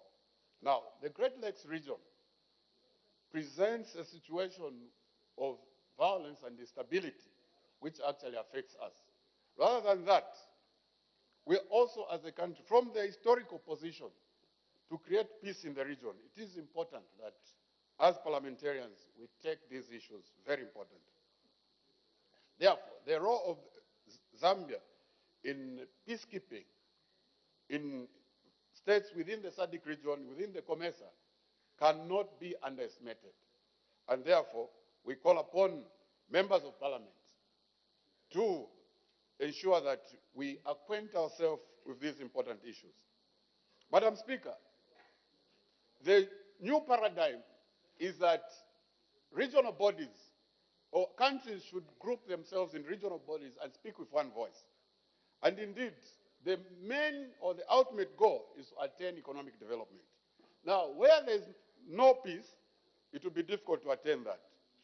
And indeed, it is very important that as a country, we take the leading role. Obviously, Zambia has enjoyed peace over the years, but we cannot even take that for granted. And being a beacon of peace, it creates an opportunity as an example to others. And I think that at the international level, we'll be able to, present ourselves as a country that is a leader in peace issues. Therefore, having looked at the report, I realized that there were a number of resolutions. Now, some of these resolutions have been made 20 years ago, 30 years ago. They are not implemented. It is now time that Africa wakes up. It's time that Zambia takes a leading role in ensuring that all these regional resolutions are actually implemented. I've just been informed that, through the media that our president will be part of the 7-member states that goes to deal with the Ukraine-Russian violence. Madam Speaker, I would want to urge the executive in like manner to ensure that, we look at conflict within the SADC region. Because as the previous speaker said, Honorable Chief Whip, the DRC conflict has always affected us. The conflict in Rwanda and, Eastern Congo, that has been, because we receive the refugees, we receive all the issues relating to the conflict there. Now, as I conclude, I just want to say that as a country, we need to play a bigger role in African affairs than, issues relating to Europe and other parts of the world. I'm not saying that we shouldn't, but I think we need to be seen to play this role. Madam Speaker, I'm saying this because during the last SADC organ on politics, defense and security in Namibia, it coincided with the crowning of, the British chief, some chief, whatever they call him. But we went there instead of attending a regional peace of which we'll be taking over the chairmanship. For me, that undermined our role in regional issues as well as our peacekeeping role. Therefore, I want to emphasize that it's now time to be practical as a country to ensure that we put issues concerning Africa and peace, more before we place other priorities. I thank you, Madam Speaker. Thank you. The Honorable Member for Namwala. Thank you so very much, Madam Speaker, again. Madam Speaker, the issue of forum on parliament on the Great Lakes is quite an important regional organization, Madam, which was founded purely on three objectives. Of course, one among other objectives, Madam, is capacity building on member states. Also, Madam, it looked at the implementation of the United Nations resolutions. And Article 2 of the same, Madam Speaker, gives the mandate to the organization to come up with the subcommittees that will ensure that the objectives that this organization was set for are squarely met. Madam Speaker, allow me to look at the committee which is in charge of democracy and good governance. Madam, this is the committee that is actually entrusted to look at the human rights of women, children, and of course, vulnerable people. But the question is, are we achieving this? Madam, the answer will be yes and no. Yes, in the sense that meetings are called for people to meet. Resolutions are passed, speeches are read. But going by the set objective, Madam, nothing so far tangible that one can say it has been achieved. And this is a minus. This organization, Madam Speaker, is well set to ensure that there is peace and stability in the continent. But the manner in which issues are managed, Madam, they leave much to be desired. This same organization, Madam Speaker, when you look at the resolution and the laws that were formulated to ensure that it's actually executed to ensure that the people's rights are respected, there is nothing. And nothing but people have continued to meet. Then the question would be, where is the problem? The problem, Madam Speaker, will be amongst the nations that actually contributes or that make up what we call the Great Lakes region. Themselves, Madam Speaker, when you look at individual states, they have failed to attain the tenets of good governance. Now, it will be very difficult for one to expect the member states to reach out consensus on issues that affect their operations, in that themselves as individuals, Madam, the element of democracy does not exist. We have resolved that Africa should be able to attend to its own problems or disputes. Member states, for instance, Madam Speaker, subscribe to African unity. But the same member states who subscribed to African unity do not or did not ratify the African Court. This already is a minus. Because what we expect is, or what we expected is, the members of AU should also be the members of the African Court. Why are people refusing, or member states refusing to ratify such organization? It's purely because they don't want to be superintended over, or when there are issues in their countries, to be resolved through these same committees. So the element that has caused all these problems we are going through is the attitude. Our leaders in national individual countries that are members to this forum, Madam Speaker, it's important that first of all, they need to ensure that issues that borders on good governance are attained within their territories, which 3/4 of them is a minus. They are not there.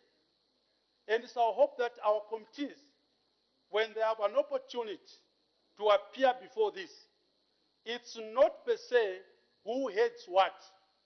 It's what does the law says in line with attainment of this good governance we are talking about, the tenets of good governance. We are aware that, Madam Speaker, Great Lakes, like the previous speakers have indicated, is a region that is engulfed with a lot of issues that need to be sorted out. And we want to advise the people who are actual members of these committees to ensure that when forums are called, shouldn't be who is leading what. It should be what is required of us so that these issues that have perpetually been experienced in these countries can be brought to an end. Leaders need to strengthen their institutions in their countries. There are countries where, before judgment is passed, there is a lot of interferences from the executives. And the executives should be part of the people who are passing that judgment, not per se the judiciary. And the issues are there. And this goes back to the way we have framed our constitutions and how we have wanted to remain in power in perpetuity. So it's my belief that we need a new phase or the new generation of leadership that understands the tenets of good governance, that will realize that it's out of good governance tendency that our countries will be called a democratic state. Otherwise, Madam Speaker, 4 large conferences will be called, yet nothing will attend. And this will be a cost to Africa as a whole. So we need to abide by Article 52 of the United Nations that encourages regional groupings to actually learn to start resolving issues within their regions. But like I said before, to do this, it requires good attitude from the people who are managing these individual countries, people who are actually making these groupings. Because if we don't do that, Madam Speaker, believe me not, year in, year out, we'll be speaking the same thing, yet nothing will be achieved. So the issue of attitude, the issue of ownership, the issue of responsiveness ought to be prayed by the people who are actually entrusted to run the affairs of these groupings. It's my hope that, Madam Speaker, as we proceed, colleagues will ensure that the flag is taken or the flag is lifted of ensuring that good governance per state is actually exercised the way it's being enjoyed here in Zambia. We have seen how our institutions have been strengthened. We have seen how decisions are made by those organs that have been entrusted to do that. And it's from there that, Madam Speaker, proudly we can say, if we can manage to resolve our own problems within our territories, then we can participate at the regional or at the continental level. With these few remarks, Madam Speaker, I submit. Thank you. Before the minister comes in, I'll call upon the honorable member for Kabwe Central. Thank you so much, Madam Speaker, for according the people of Kabwe Central to voice out on the motion of the Forum for Great Lakes Region. And I want to congratulate the committee for their added portfolios and various subcommittees where they were given positions. Madam Speaker, I want to agree that as parliamentarians, we play a great role in maintaining peace and security in our country. And for the fact that we will soon be hosting the conference and that Madam Speaker will be chairing the region, this is very gratifying. Now, much has been said from fellow members of parliament on the issues surrounding the Great Lakes region, but I want to zero in my debate on us as members of parliament, as Zambians, the role we should play to keep peace and security in our country. Madam Speaker, as parliamentarians representing the people from various constituencies, we play a major role to keep peace in our country. I want to say that I've observed with gratitude that when we are not in parliament, when we go out for tours, when you're at tea break, we are relating very well. There's no division, we are at peace, there's really brotherhood and sisterhood, and that is very gratifying. But sometimes when you come in the house, there's too much spark. That does not sit well with our people we represent in the constituencies. Sometimes we are visited by young people here, the way we relate is sometimes not very good.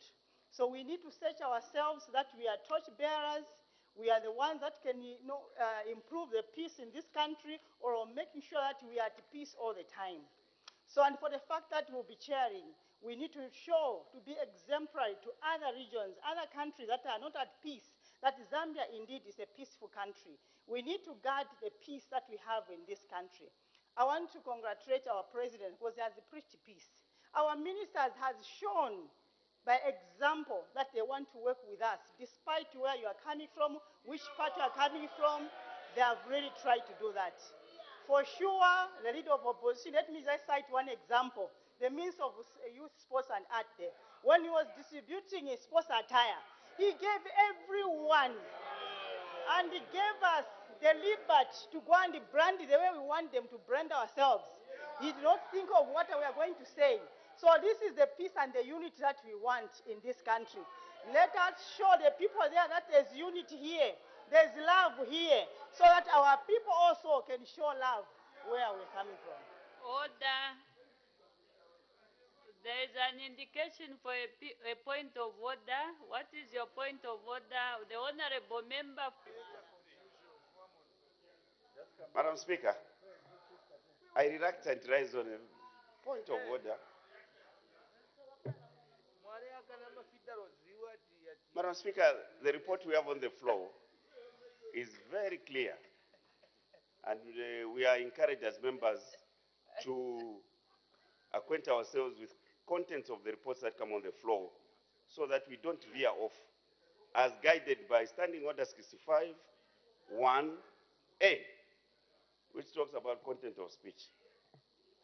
Is the honorable member for Kawe Central, in order to relegate this debate to the distribution of sports attire, which has been done, and I think honorable colleague from Shangombo, who has been here for a long time, knows how these have been distributed in the past, and those of us who are here, who are long enough, will tell you that it has been the same as you saw it.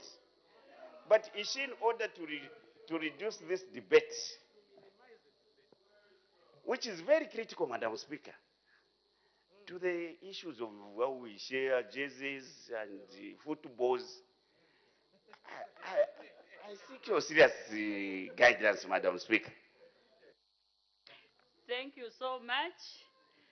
I'll just guide the honorable member on the floor, because I've gone through the report. I didn't see anywhere where it's talking about the balls, the jerseys. If you can please, honorable member, just stick to the report so that we are able to wind up this report today. The honorable member for Kabwe Central, please be focused. We are looking at time. You may continue. Thank you so much, Madam Speaker. Madam Speaker, I said let me give an example. And in the objectives, can I say something? Can I say something? Am I protected, Madam Speaker? I said in the objectives. Order, honorable member. Can you please just be focused? Let's move on. We are running behind time. In the objectives that we were given by the move of the motion, said the role of parliamentarians in keeping peace and security. And I'm zeroing in that as parliamentarians, we have got a role to do that. And I'll show you an example of brotherhood and sisterhood and working together. So that when we are working together here, the people we are representing in our constituencies, we are showing them love. That also they are supposed to love each other, they're supposed to unite as a country. That was an illustration that I was giving. Madam Speaker, I want also to say that as parliamentarians, the policies that we make and what the government has pronounced, we need to support. Once we support, there will be development in our constituency, in our country. And once there's development in our country, our people are going to uphold democracy. When democracy is upheld, people will make decisions not based on their empty tummies. They will have decisive decisions to who to put in their offices. So let us support each other to make sure that we develop this country, and when we develop this country, peace there will be perpetual peace in our country, and we'll make sure that we will be an example to other regions that are not at peace. So this is very important as parliamentarians and as Zambians. We need to make sure that we uphold peace by what we do. We have to make sure that if there's anyone given an assignment to lead us, we support. And at a certain time, when that policy will have an end, we are going to evaluate. And when we evaluate, we'll be able to say that here you have failed here, let us try this way. So please, I want to say that because I'm so now the second is showing me time. But please let me debate also, so that we make sure that there is peace. From now onwards, we are going to be examples of peace bearers, torch bearers in this parliament. Like any other parliament you have ever had, this will be an icon where they say Zambian parliament. Because we're going to be chairing this region. So we need to make sure that we show examples. So the love that we show, I'll repeat, outside there, when you're at tea break, let it be shown now. So that our people in our constituencies, they will know that there's peace here. We love each other, despite where we belong to, which party we belong, we love each other. That one should continue, because I've seen this with a lot of concern. What happens when we are in here? Do you want to show that we don't love each other? When outside we show peace. Please, Madam Speaker, with these few words, I wish I had time to continue the other points that I wanted to raise up. But I say thank you so much. I support. And thank you. Thank you, Honorable Member. I'm going to call upon the Honorable Minister of Defense. And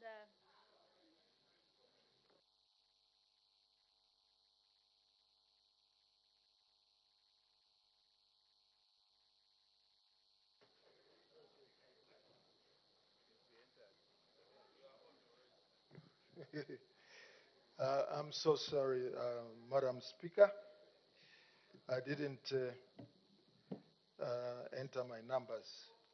Nevertheless, thank you for the opportunity to just contribute one or two comments on the report that has been submitted by the delegation that went for the 13th ordinary session of the plenary assembly of the Forum of Parliaments of the member states of the International Conference on the Great Lakes region that was held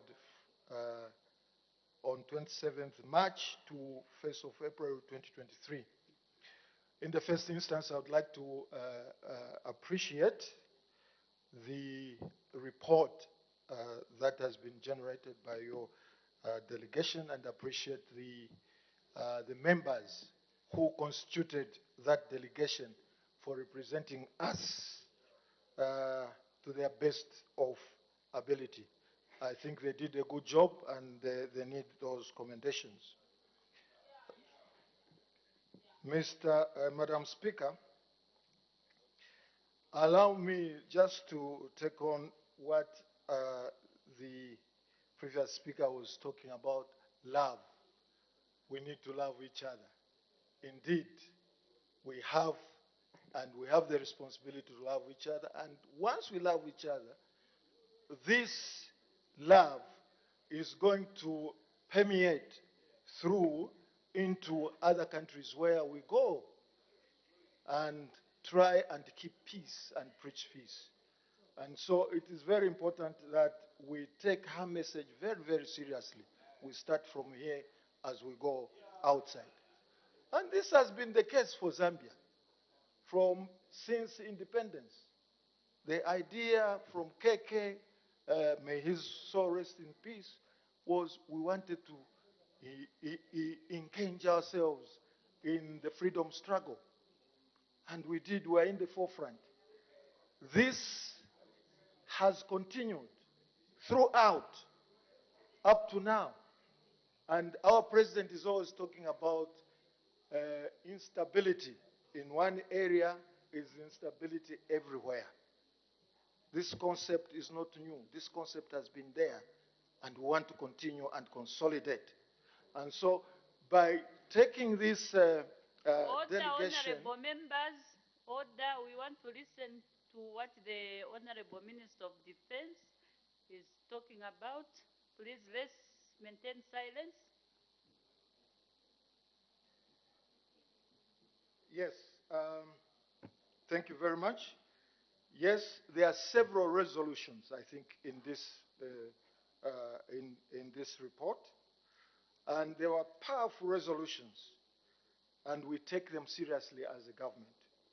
We recognize that these resolutions have been churned out over a long time, and in one way or another, some have not received the seriousness that they deserve. But from the point of view of this government, we would like to assure the Great Lakes region that we will support peace processes in the Great Lakes region 100%, in the Sudan 100%. We also recognize that as members of SADC, we have responsibility over the Congo, DR. There's instability there in the Eastern Congo. But there's also instability in Mozambique, which is brewing up. And as we take responsibility, chairmanship of the Troika organ, we take the responsibility with all seriousness that it deserves. So I would like, at this juncture, to thank the delegation for representing us adequately. I would like to assure the delegation, the Parliament, and all members that we are 100% in support of the resolutions that came up within this session, and would like to also to take the time this time to congratulate the Speaker and his delegation for having under their belt been chosen to facilitate and host the 14th session of the conference. This is an indication that we are in the Premier League. Ladies and gentlemen, honorable members, I would like to thank you most sincerely for giving me this opportunity. Thank you. Thank you. The Honorable Member for Kaoma Central wind-up debate.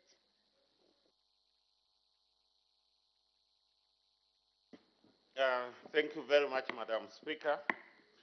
I think I remain with very few words, noting that the report has received the overwhelming support. I want to thank all the members who have contributed to this report, and indeed I want to thank the Minister for the promise of support to the forum. I'm happy to note that I think all members understand the importance of security in whatever we do. Indeed, without security we cannot achieve. Allow me, Madam Speaker, just to say this, that next year on our calendar, I think is very important.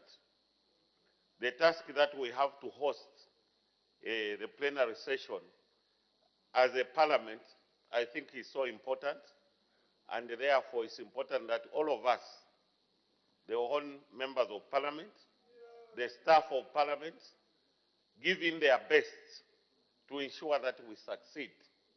It is not only about the pride of this August House, but it's the pride of the nation, because once we achieve, like we have achieved before, I think it will be a plus for all of us. I'm happy to hear there will be support for all of us members in the forum to ensure that we continue attending these important meetings. Indeed, that's how it is supposed to be.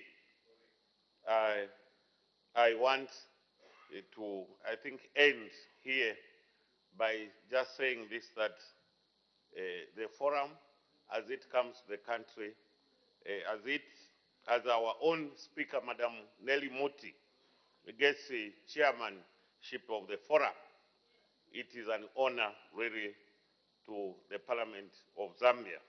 And thank you very much, Madam Speaker.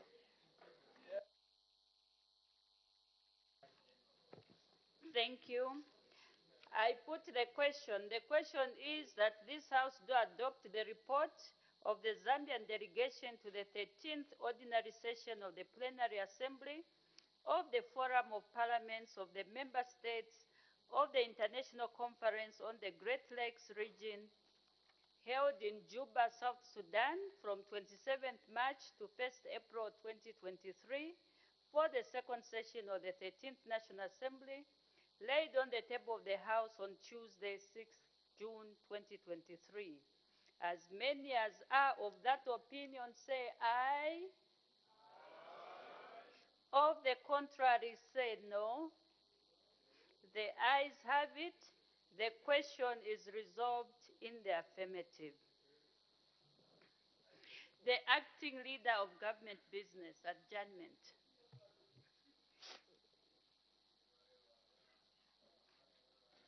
Thank you very much, Madam Speaker. Madam Speaker, I beg to move that the House do now adjourn.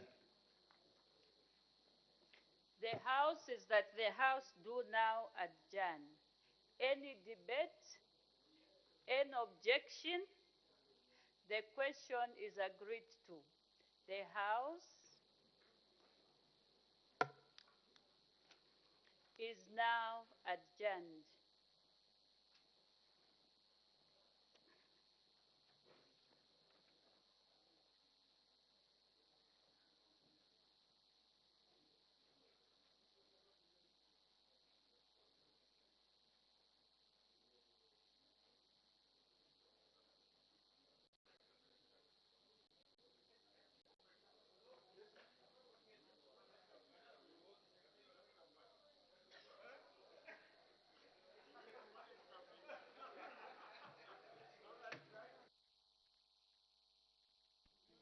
That's tomorrow at 09 hours. Time now to look at business that has been considered on the floor of the House starting at 14:30 hours. Madam Speaker did recognize the presence in the public gallery of pupils and teachers from Junior Parliament, Speaker Jubilee Center in Dola District, and on behalf of the National Assembly of Zambia, Madam Speaker warmly welcomed the visitors. And another announcement, Madam Speaker informed the House that in the absence of Her Honor, the Vice President, who is attending to other business, Defense Minister Honorable Ambrose Lufuma has been appointed acting leader of government business. After those two announcements, Madam Speaker did make a ruling that was on a point of order raised on Wednesday, 14th June 2023, by Mr. M. Kafwaya, Member of Parliament for Lunte constituency, against Honorable C. Milupi, Acting Minister of Defense, Acting Minister of Finance and National Planning, I beg your pardon, and for allegedly not laying the deposit slip for the 65 million kwacha seized from Ms. Margaret Chisela Msonda by the Anti-Corruption Commission on the table of the House. In his point of order, Mr. M. Kafwaya, Member of Parliament, asked whether the Acting Minister of Finance and National Planning was in order to mislead the House by purporting to have brought a deposit slip for the 65 million kwacha seized by the Anti-Corruption Commission, when in fact not. Madam Speaker has noticed that this matter has continued to attract a lot of interest both in the House and the nation at large, and therefore, in order for it to be addressed conclusively, she directed the Honourable Minister of Finance and National Planning to issue a detailed statement clarifying the matter on Wednesday, 21st June 2023. So that's just a brief of the ruling that was rendered by Madam Speaker.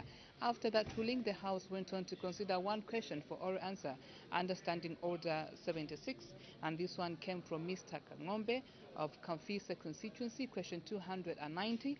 Mr. Kangombe did ask the Minister of Water, Development and Sanitation a question in two parts. That's whether the government is aware that there's been a critical shortage of water in the last 1 month in the following townships in Kamfinsa parliamentary constituency, that's Ndeke, Ndeke village, Changa Changa and Mulenga. And in response, the minister did say that government is aware, that's the acting minister of sanitation, Honorable Nzov, did say that government is aware that there's been a critical shortage of water in the named townships. And in the B part of the question, the Kamfinsa lawmaker wanted to find out the measures that are being taken to resolve the problem and prevent waterborne diseases. And the minister did outline quite a number of measures, some of them at that overhauling of depleted water supply network. The other one is that water bowsers have been made available to avert waterborne diseases. This is actually an immediate measure that has been put in place. And so after consideration of that question for Oran's understanding order number 76, we did have Engineer Mabenga, who's the chairperson of the Committee on Media and Information and Communication Technologies, move a motion which was seconded by Wacha MP, Mr. Sidney Mushanga, that the House to adopt the report of the Committee on Media, Information and Communication Technologies on the role of the Zambia Information and Communication Technology Authority in the fight against cyber crimes for the second session of the 13th National Assembly, laid on the table of the House on Tuesday, 13th June 2023. And when the question was put, the report was adopted. It's been adopted. And there was resumption of debate on the report of the Committee on Agriculture, Lands and Natural Resources, and this report has equally been adopted. We also had a resumption of debate on the report of the Zambian delegation to the 13th Ordinary Session of the Plenary Assembly of the Forum of Parliaments of the Member States of the International Conference on Great Lakes Region, and this report has since been adopted. So that's the business that has been conducted on the floor of the House today.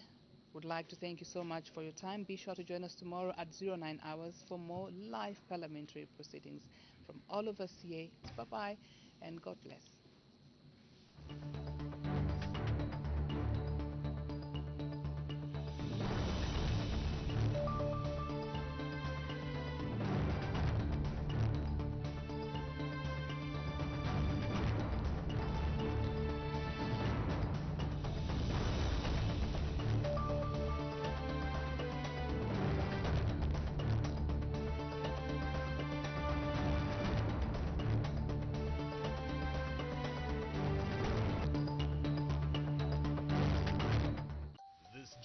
The stars of Zambezi Magic are perfectly aligned. It's a gamble for stardom on the all-new 10 Tamanga Street. Bold steps push Zuba to a league above all. Lindiwe plays puppet master as her devious plan unfolds. With the hope of reconciliation, Shimumbi returns to Vanamumbi. Witness Uncle Imbani's hustle and bustle for the upper life. And get up close and personal with our favorite superstar, Mutale Mwanza. It's a date with the stars on Zambezi Magic. Channel 162 on DSTV and Channel 3 on GoTV. 3, 2, 1. Blast off! Buckle up and hold on tight as you blast off into a universe packed with out-of-this-world adventures. Wow! It's going to be a journey filled with fun and discovery. Oh, he's adorable. Explore a galaxy of great times that will leave you amazed. Search for the weird, wonderful, and all things wacky.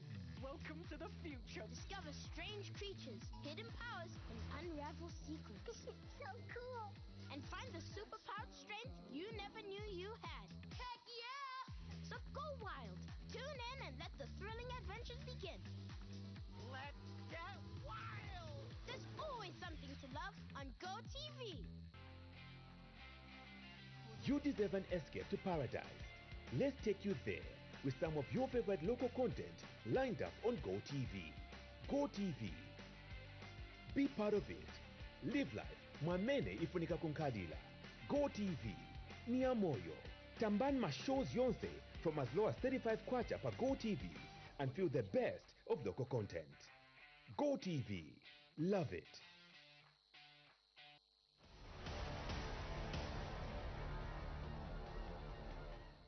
There were 59,439 registered cashew nut farmers in Western Province.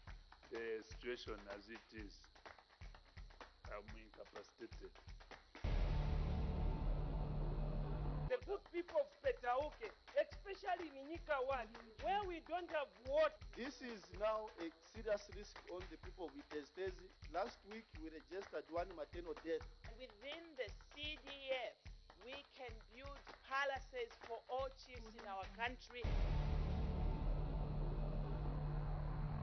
Minister, when are we going to have money? When are we going to construct those people? Catch us live on DSTV channel 272, OTV channel 28, Topstar channel 5, or visit the National Assembly of Zambia Facebook page. Parliament Television, bringing Parliament closer to you.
Parliament TV, bringing Parliament closer to you.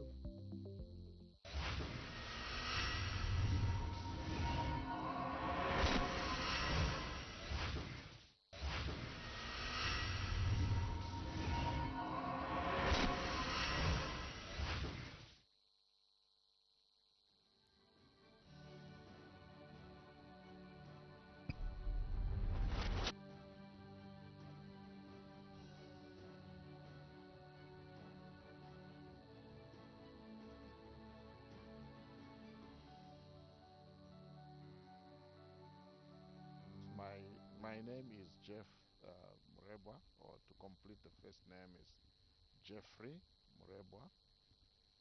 And I was born at Kalulu village in Chief Chiwala. I'm just turning 60 on the 20th of this month, 20th November. I went to Chiwala Primary School. That's where I started my grade 1. And I went up to grade 7. My first year of attempting my grade 7 exams, I couldn't make it. So I went to repeat the year at Lupia Primary School. That's where I qualified from, and went to Chikola Secondary School in Chingola. That's where I did all my secondary education. That is from Form 1 to Form 5. Those days we used to call them forms, not these days the grades. So after school, basically, I had my first job at Apollo Enterprises as a purchasing clerk.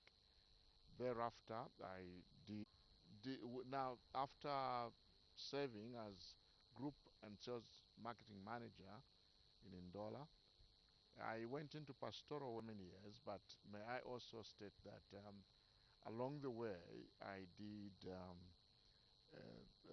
train as a professionally, rather as a professional counselor, and I'm also a lawyer. I qualified as a lawyer in the United Kingdom, and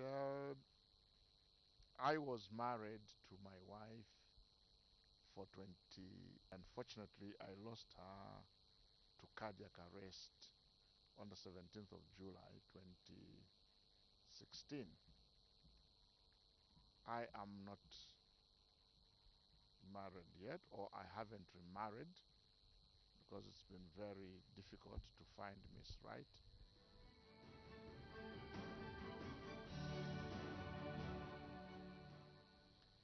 My constituents happens to be Kafulafuta.